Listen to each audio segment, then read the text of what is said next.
അസ്സലാമു അലൈക്കും വറഹ്മത്തുള്ളാഹി. കാരുണ്യ കവാടങ്ങളിലാണല്ലോ നാം നിലകൊള്ളുന്നത്. കാരുണ്യത്തിന് വേണ്ടി നാം അള്ളാഹുവിനോട് തേടിക്കൊണ്ടിരിക്കുന്നു. അല്ലാഹുമ്മ റഹംനി യാ അർഹമർ റഹീമീൻ.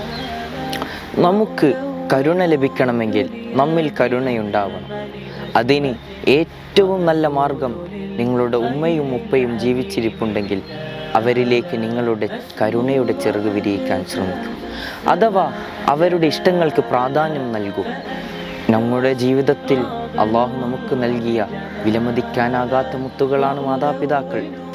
അഥവാ നിങ്ങളുടെ മാതാപിതാക്കൾ വിട പറഞ്ഞവരാണെങ്കിൽ സാധ്യമെങ്കിൽ ആ കബറിടത്തിലേക്കൊന്ന് പോകണം.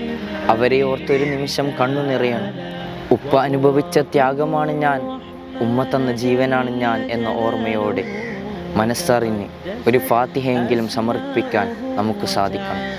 പരിശുദ്ധ ഖുർആൻ നമ്മെ ഓർമ്മിപ്പിക്കുന്നുണ്ട്, മാതാപിതാക്കൾക്ക് കരുണ ചെയ്യുകയും കരുണ കൊടുക്കുമ്പോഴാണ് കരുണ ലഭിക്കുന്നത്. നമുക്ക് തൗഫീഖ് നൽകട്ടെ.